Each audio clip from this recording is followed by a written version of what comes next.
One of the most successful sporting teams in the world ever. We're all the best in what we do. They are killers. There was an aura about them because they came, they went, they beat everyone. We don't like losing. Our goal is to be the best team in the world and to win every game we play. Our players are willing to die for the jersey. It's life. That's the best way to put it. It is life.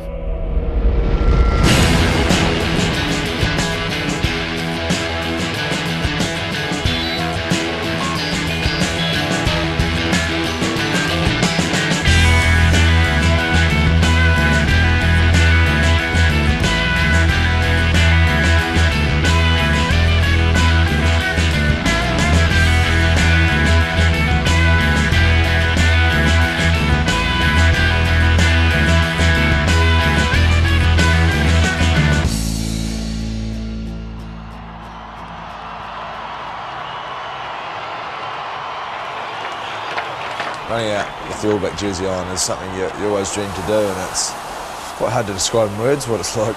You got to pinch yourself and say, it's a pretty special moment to put that jersey on. I think if you're tired of it, it's time to do something else. And to be honest, I can't see that happening for a while yet. This is a story about a nation's soul. The land of the long white cloud, the land of rugby. What Charles Munro began in 1870 has become a sporting icon, a country's global signature, a shirt that tells 1,000 tales, a lasting marriage. For more than 100 years, a great game has held this island race in thrall. Gripped it from mountain top to suburban pastures, from rugged fields to city streets, from Maori to settler, from bank clerk to farm labourer, from cradle to grave. This is the story of a nation's goal, to rule the world, the rugby world. Rugby and New Zealand and rugby. Is there one without the other? Rugby brings meaning to this nation. What's a New Zealander without the dream of becoming an All Black? What's a man without a soul?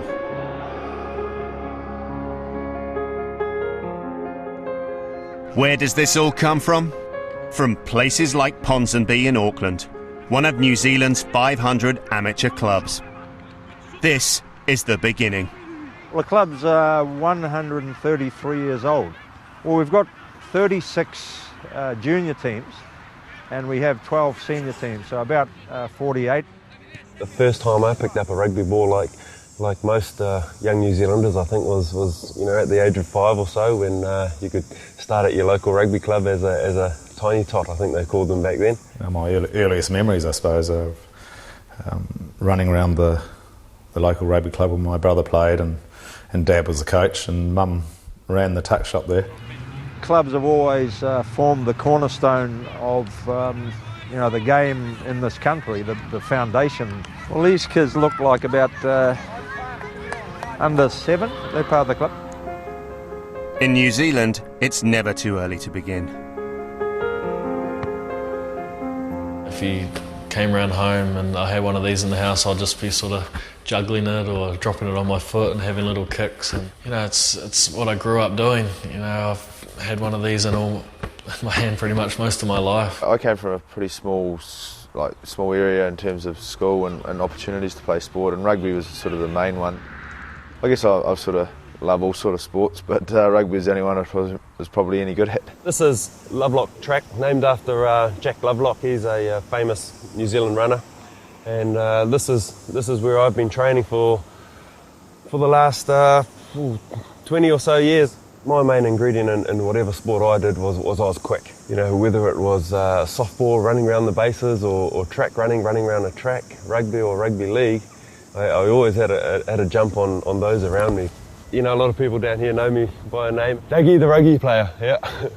I get the odd 50-metre sprint race every now and then. Everybody wants to challenge me. That would be nice. My dad even now comes down and holds a stopwatch for me as I run around this track. In places like this is where the dream begins, the dream of that jersey. At a place like Ponsonby, it's everywhere. 50 All Blacks have come from this one club, And this one's no slouch either. There's B.G. Williams. He wasn't a bad player, actually. He wasn't too bad. I tell my sons that he was pretty good. Brian Williams has worn the jersey. Brian Williams! A lethal scorer through the 70s. No more popular try scorer than Brian Williams. And for each new generation, there is a black-shirted hero to live up to. Guys like Michael Jones, I remember pretty well, and obviously he was a bit of a star at that World Cup. I remember another guy that sort of sticks out a bit was John Kirwan, because he scored the try. John Kirwan! He ran length of the field against Italy.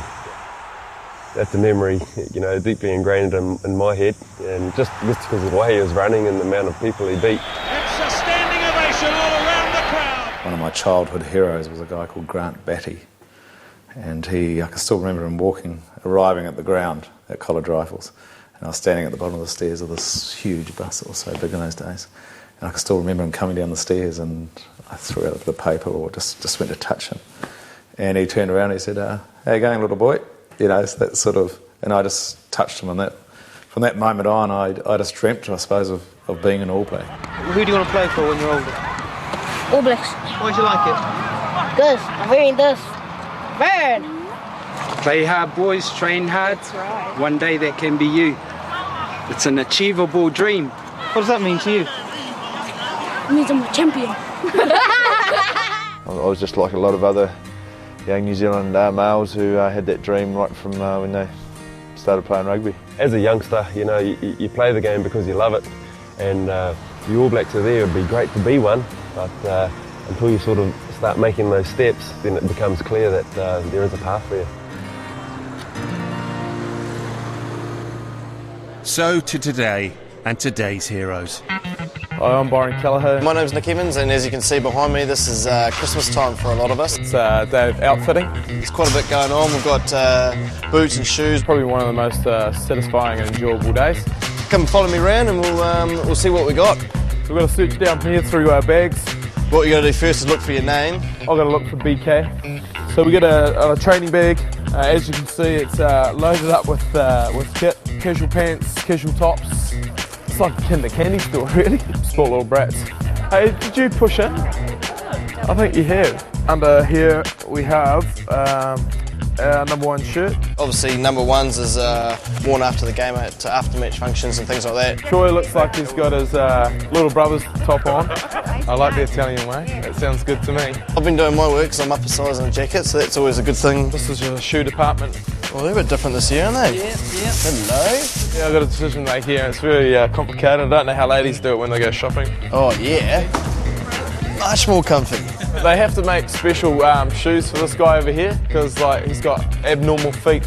And that's probably about halfway.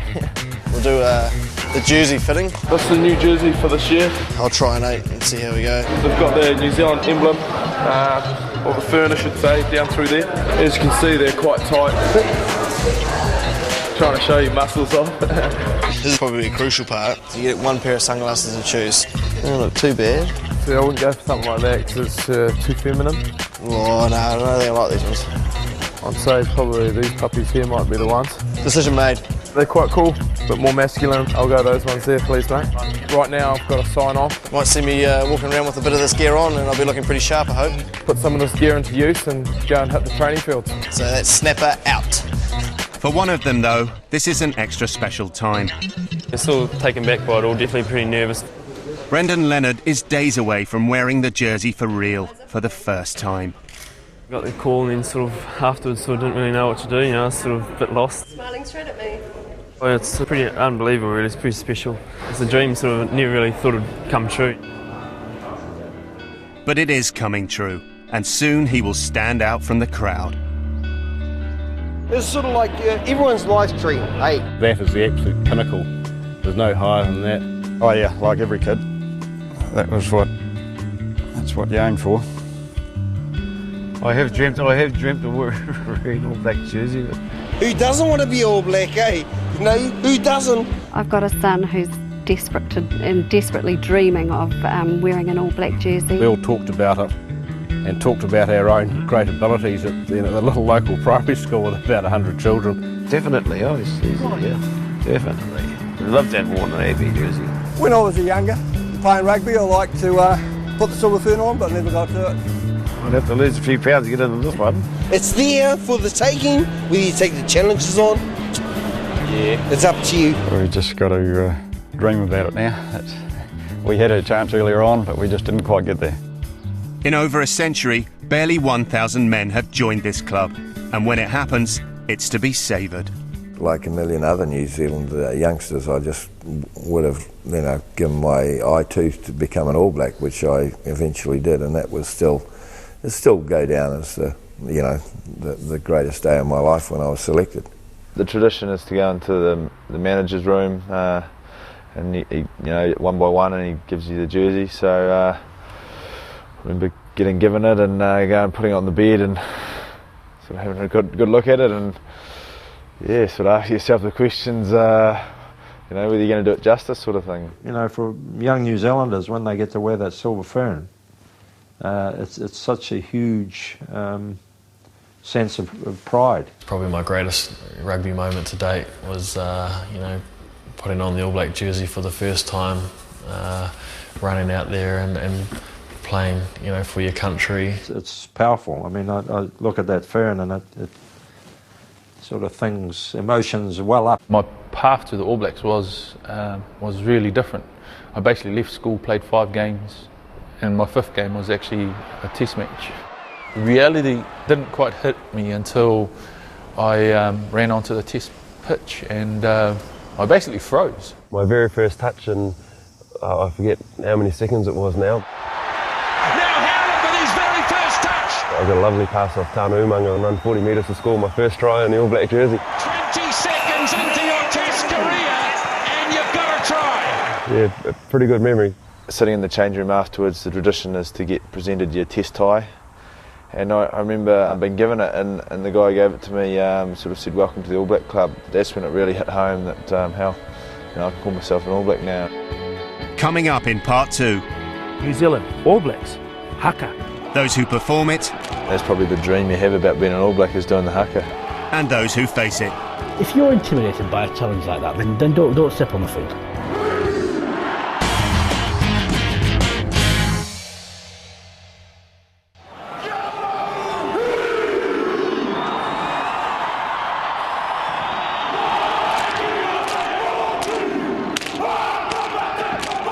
There's a trinity in New Zealand rugby. The silver fern, the black shirt, and to complete the union, a sporting spectacle all of its own.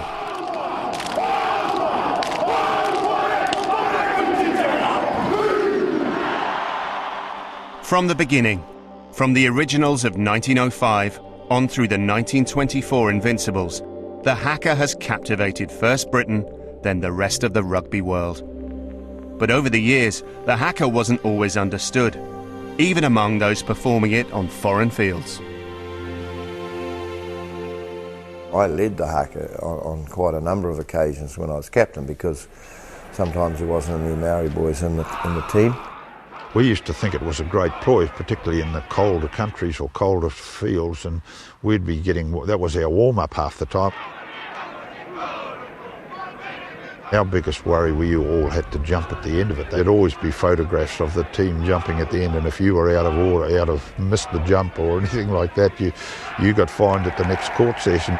It was a ritual which we enjoyed doing, but we really didn't understand the value of it and what it meant to the Maori people.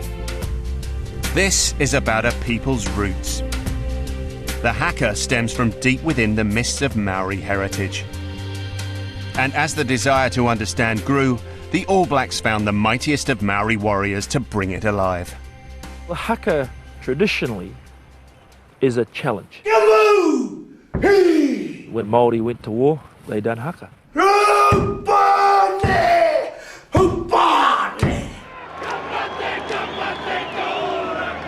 We were in Argentina in '85, and we actually practiced it for the first time, because they never used to practice it, you see.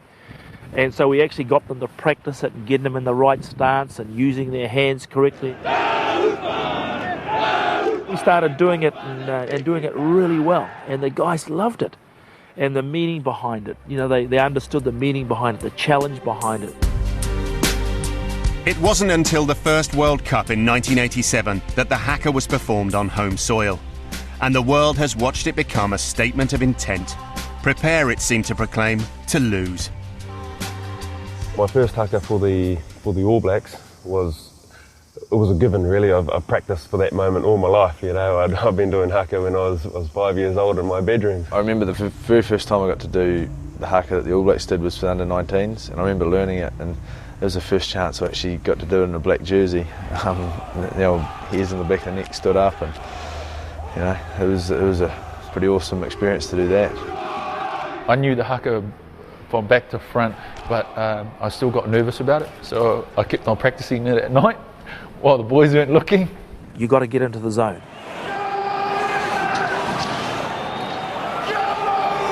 It's a chance to really express yourself and to just sort of let everything hang out. The Māori speak from their eyes as well. They use their tongues.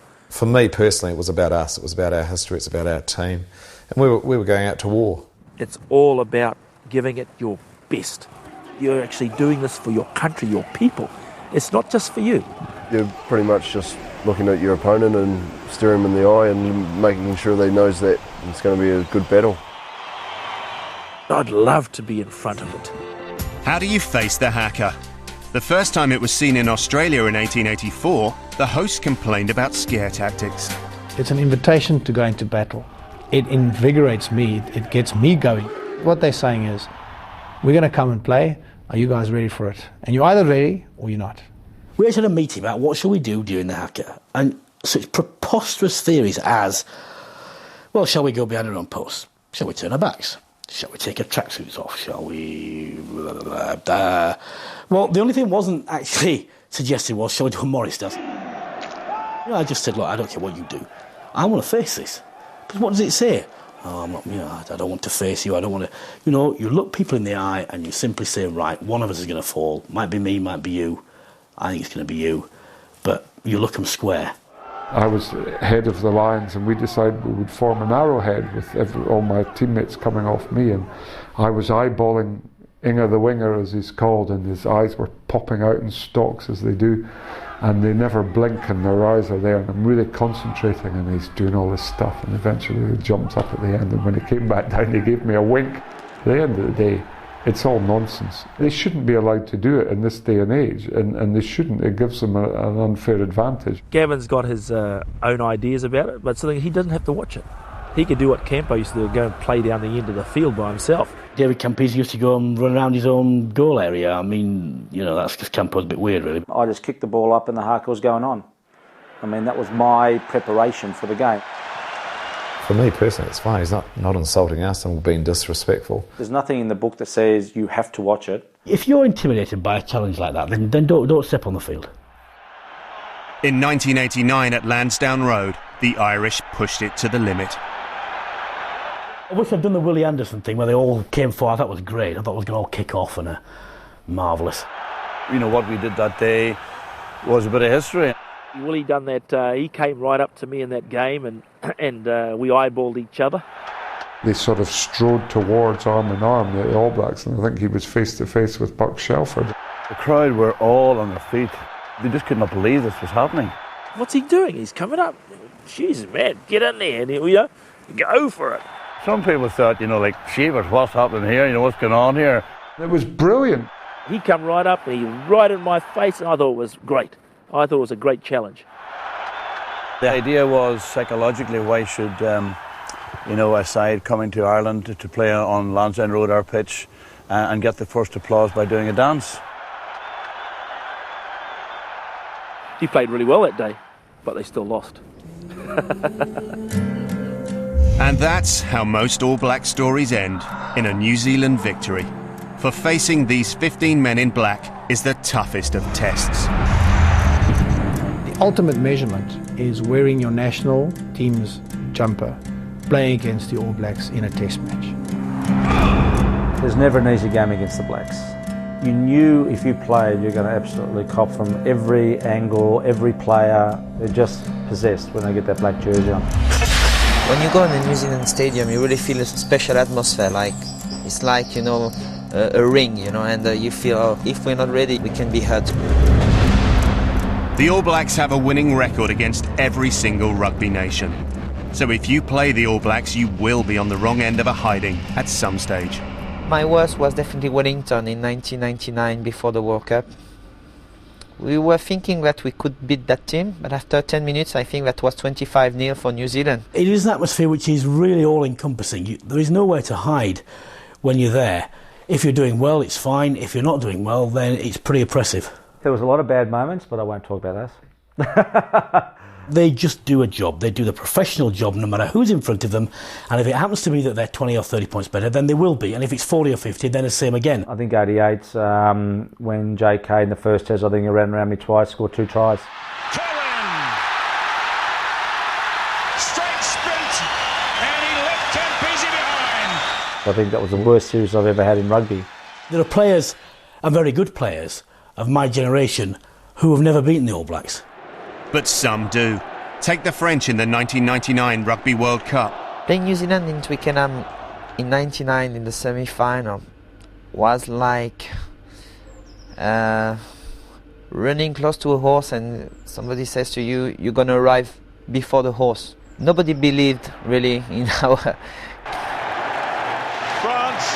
have beaten the All Blacks, the biggest upset in the whole of Rugby World Cup history. As an All Black, losing's hard to stomach. We seem to believe that every All Black team in the past has won every single test match. So we look through history of All Black rugby with rose-tinted glasses. We don't like losing. You ask any New Zealander when the last loss the All Blacks had, and they'd come up with it straight away, you know, and you know, there's a few glaring ones that they'd bring up. 99 World Cup, 2003 World Cup. Mortlock! And the Wallabies have just smothered New Zealand out of this game.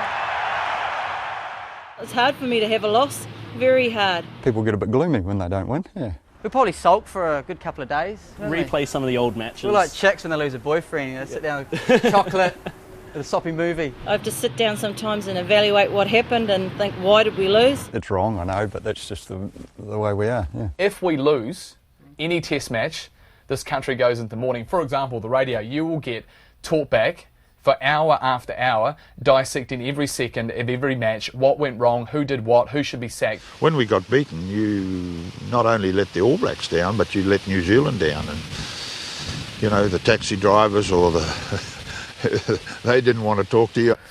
Not many days that go by they don't think about the World Cup in 95. Stransky, he's having the drop kick. Heartache and heartbreak.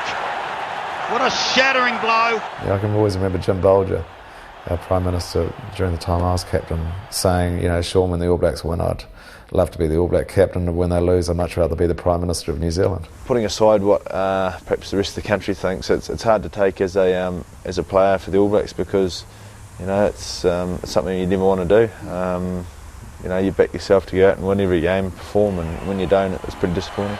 But beware a wounded All Black. People say to me, what's the most memorable game you had for the All Blacks? Without question, 1993 when we lost to the Lions in Wellington. I played the worst game of my All Black career. One down. The British Lions simply had to snatch a victory from the second test to keep the series alive. The All Blacks have lost it. Gascott, now Underwood. He's away. He's a flyer. They'll never stop him. Not this time. Great try. The second test win, the Lions in 93, was a very good performance. And that was the biggest defeat that we'd ever inflicted on the New Zealanders. And the referee blows his whistle. The Lions beating the All Blacks by 20 points to 7. I can still remember going back into the change room after that and saying, make a mental note of the way you feel now, because make sure you never want to come back here again. The whole of the British and Irish press are saying the series is just about won, and I say, no, it's not. You know, you don't understand, again, the mentality. When these guys are down, they have an even greater resolve to pick themselves up, and they'll just come at us 10 times harder. A man who knows his foe.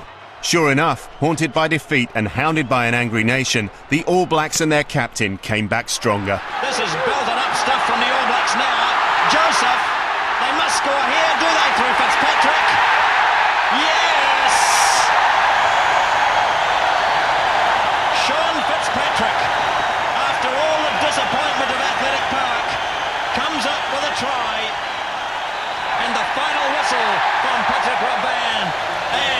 the All Blacks have won the series. I made sure that every other game I played for the All Blacks, I remember that game. So I wouldn't have to go back to that disappointment of the failure that we had on that day in Wellington. So Fitzpatrick carried off a Lions shirt, while Moore got what so many want. I do have a New Zealand shirt. Yeah, I've got one of Sean's shirts.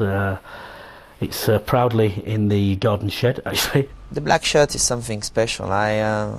As soon as I played against the All Blacks, the only goal that I wanted is to have one at my home. I've got one All Black jersey, and that's the first All Black I played against, Blair Larson, and it's in my study, and it takes pride place. Before you swap your All Black jersey, think, does he deserve it? Because it's such a special jersey. Never sell your All Black jersey, because it's something that you've worked so hard to get. In part 3, we meet rugby's first global superstar. Score a try for the All Blacks, representing New Zealand. Ultimate high you could ever find. And we're at home with the Carters. I don't know, when I was a young fella, I used to be able to drop the ball over from about here, I think.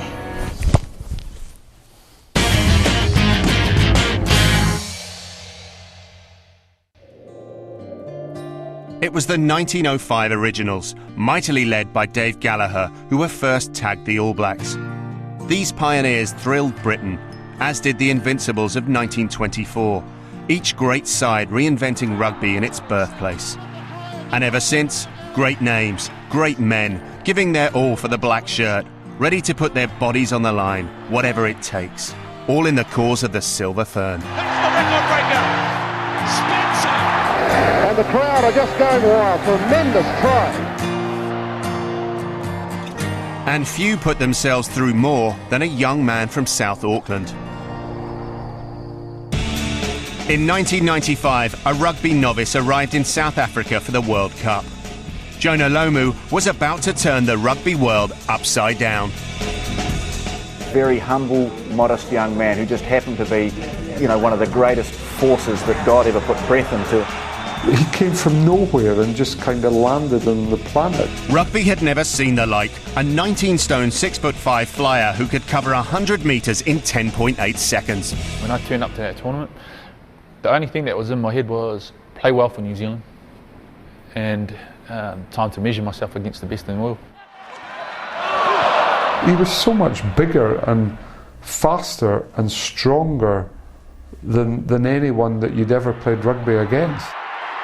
He's the only rugby player I've ever seen who made me laugh when he played, because he was so impossibly big and so impossibly fast, and he would make confetti out of people. My great All Black memory would be John Lomu. Big boy. Steamroller. Good old Jonah Lomu. Against England. He just ran over them. Mowing down the old English rows. Like a tennis ball underneath a herd of wildebeest. Running over people. That English dude that he ran over, crunched right over the top of them. Yeah, that try. England had been warned what to expect come the semi-final, but did it make any difference? This is the big man, Lomu. He's still on his feet. Lomu could score. That's a great try for New Zealand. That is the only game I've ever played in where after only 20 minutes you knew you weren't going to win. I have an idea of the game, but during that game, it was almost like a blur. Lomu is through. Obviously he was a powerful runner, but you thought, well, maybe the teams aren't quite as good, maybe the defences aren't quite as good, maybe we're a better team and therefore we can cope with that, and we were wrong. Here's another chance for the big man. He's going to score in the corner. It was almost like I didn't care about myself. It was a crushing experience, not as crushing for me as Mike Catt and Tony Underwood, because I didn't get under the hooves of Mr. Lomu. Can Lomu get past Michael Catt? The statistics say he's going to score his 4th try. It became a mindset in terms of get the ball, score the try, or clear a make a tackle, as if your life depended on it. I never missed a tackle on John Lomu, ever. That's because I never got anywhere near him. At that stage, Laurie could have told me to run into a brick wall and I would have. Jonah Lomu was now a superstar, rugby's first. But he played for the game he loved. And for a time, he was unstoppable. But he was mortal. A rare and debilitating kidney disease wore down the giant, despite his huge efforts to keep playing the game. As much as I struggled with it and I was dying through it, I had a dream, and I was willing to live it. By me going a little bit further, pushing my body beyond what it was capable at the time, it just made me that much stronger through the game. And I just knew that if I did that, on the day I could match anybody out there. When you talk about being high on something and being addicted to something, score a try for the All Blacks, representing New Zealand, ultimate high you could ever find anywhere. But that high was becoming harder to reach. The disease was taking its toll. In 2003, one of his kidneys collapsed. A year later, he underwent a transplant. 3 years on, and Lomu's back on track, back at his old school, still devoted to the game that made him and still adored. It's humbling. Hopefully, these guys, take something from what I'm doing by being here and talking to a lot of them. I could see a little bit of myself in a lot of them. They have dreams that they want to live. Jonah's own dreams may have faded, but the memories will never disappear. What does it mean to be an All Black? Personally, as myself, it's life. That's the best way to put it. It is life. He will always go down as one of the landmark players in the history of the game. The ultimate goal to anybody is playing for your country.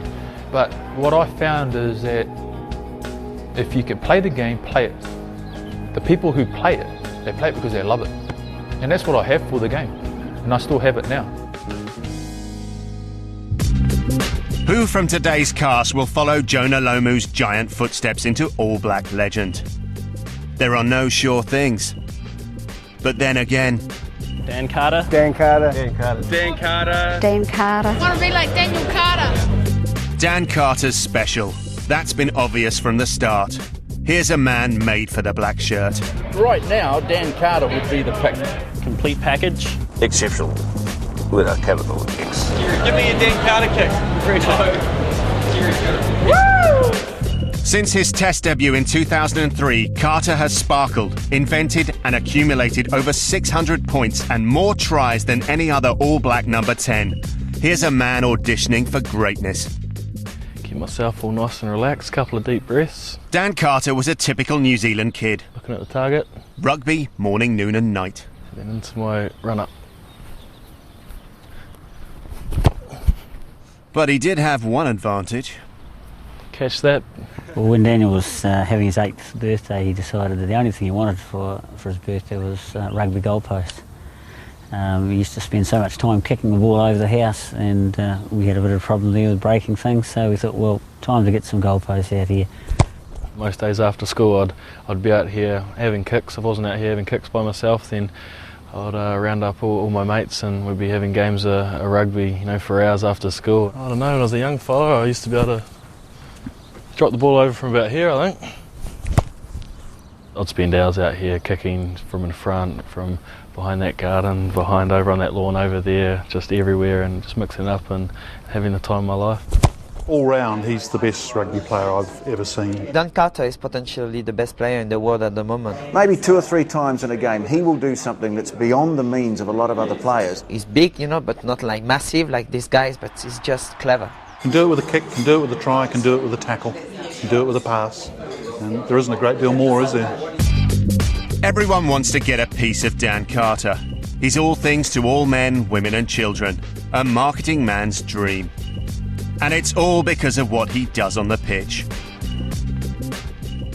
I have pretty high standards of where I want to be and where I want to get to. I've gotten to where I am now because of all the hard work that I put on the training field. I'm enjoying what I'm doing, and I realise I have to put in the yards if I'm going to reap the rewards at the other end. Into the gap goes Carter! Daniel Carter! As a player, that's what you love about the game. Your chance to show the crowd, the world, whoever's watching, exactly what you're capable of. That pressure and nerves is something that I really thrive upon. If you get that kick under a pressured situation, then there's nothing better. Bit nervous, to tell you the truth. And there's no greater pressure than in the garden. Just relax, like you've been taught. You'll be right. With Dad looking on. Ooh, yeah, I'm pretty close to winning that wager, I don't know, mate.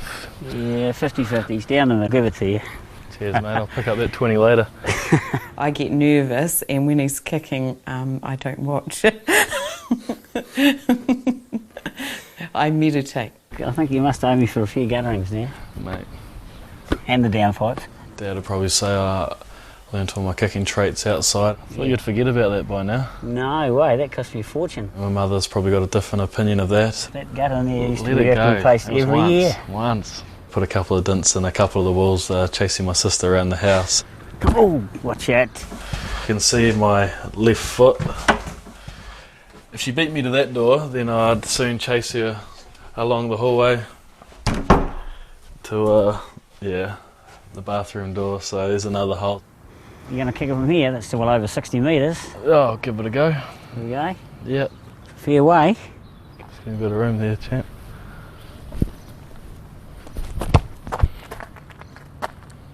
Not a bad effort, not a bad effort. This is where we edit and have the ball fly through the middle. I'm an All Black, but I'm not satisfied with just being an All Black. I want to be, what they call an All Black great. Someone that that people remember, in years to come. Practice makes perfect, you know that. Dad generally knows best. Anymore. The trees have grown too much. Oh yeah, well you used to be able to kick them from there over on the end. In the final part, the heat is on. Apart from Wales, I think this country is the most fanatical rugby country in the world, and that does put pressure on players. A nation expects. Can the All Blacks deliver? If you didn't want to be in the spotlight, then stop playing. That's sort of the way to think about it. It's just the way it is.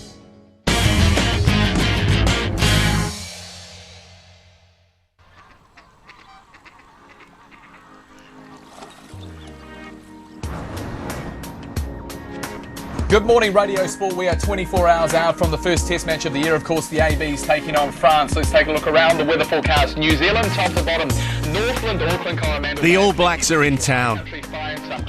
So there's only one thing on everyone's mind.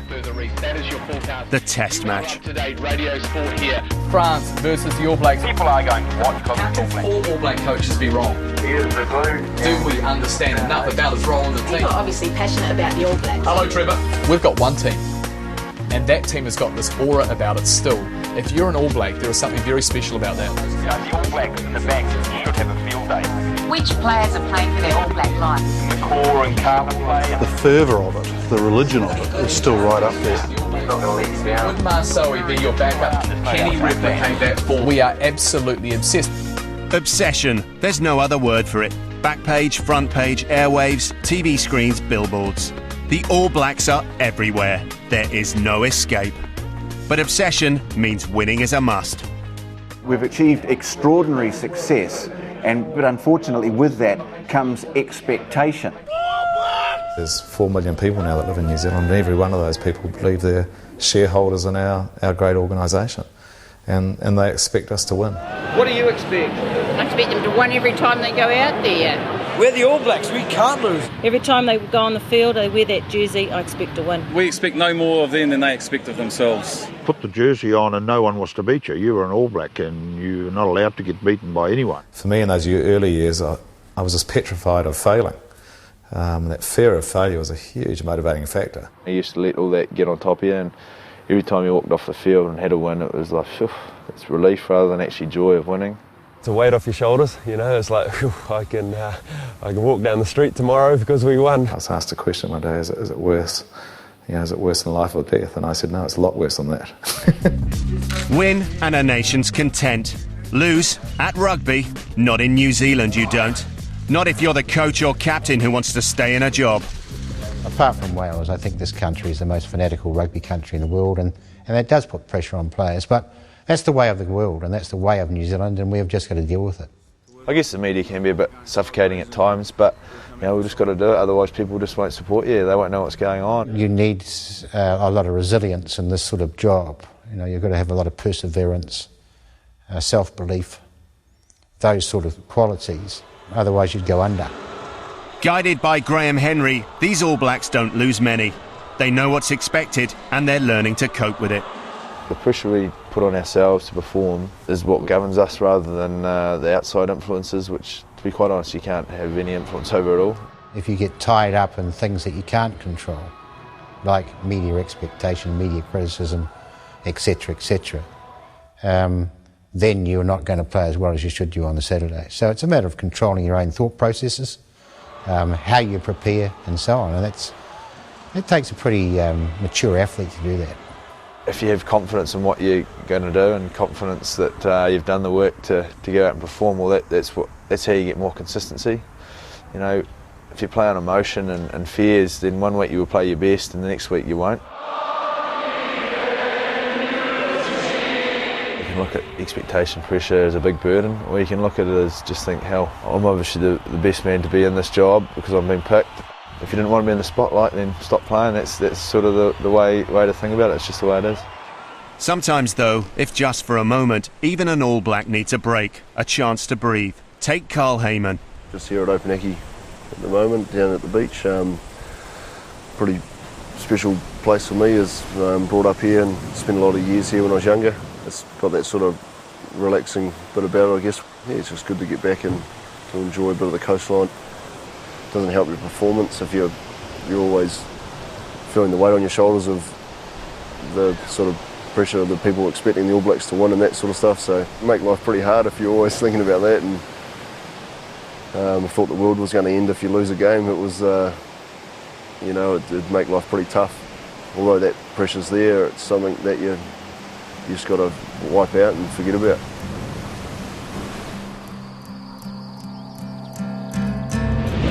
There is always the job, though, and a job that Heyman and his generation are doing well.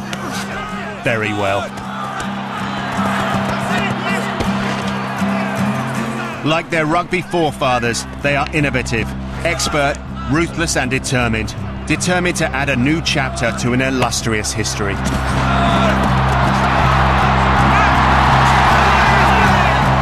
This is a team where there are no weaknesses, really, and I think that is special.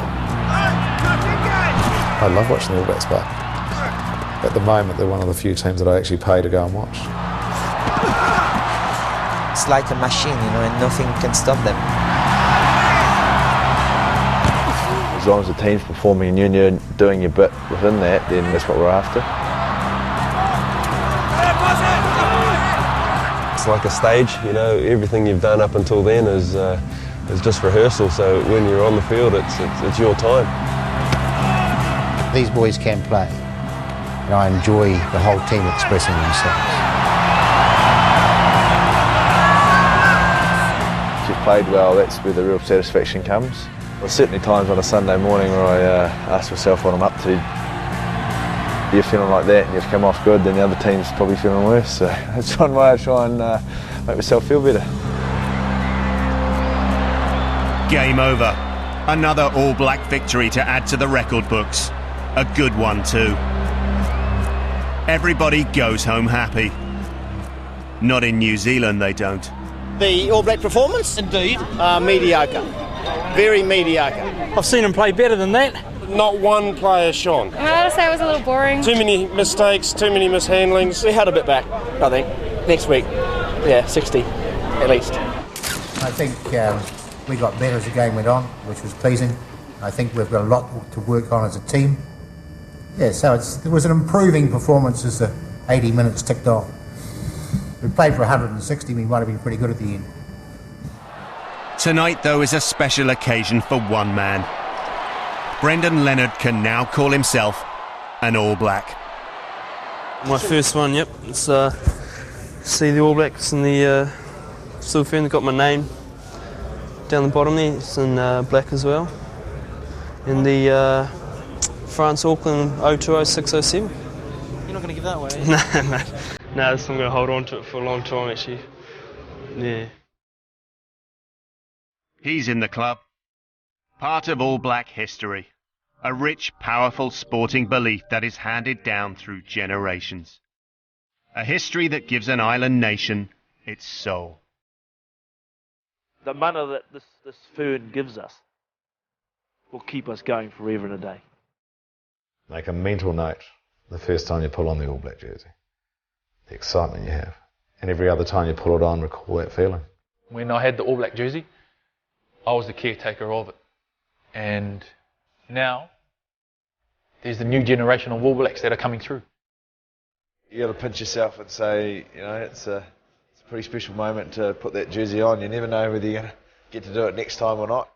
It's got a lot of history and, you know, it gives you a real sense of pride. I want to enjoy my time, you know, look back and say, you know, I gave everything I could while I could. You got to earn it, you know, and it's only the best earn it. If you can say when you've left that you've left the jersey in good shape, and I think that's all you can ask. I think Fergie McCormick said about me once that I treated the All Black jersey as pure gold, and to me that's a good description. It is pure gold. I don't think one day in my whole life has ever gone by without some reference or mention of the fact that, you know, I was part of that great band of men. Whether you've played one game or 100 games, you're still an All Black. I love saying I played for the All Blacks. We know with all the boys that play rugby in New Zealand, they'll give their right arm to be part of that club. And I was very fortunate and I was very privileged and very honoured to be part of that. And you know, I'm just glad to be part of it.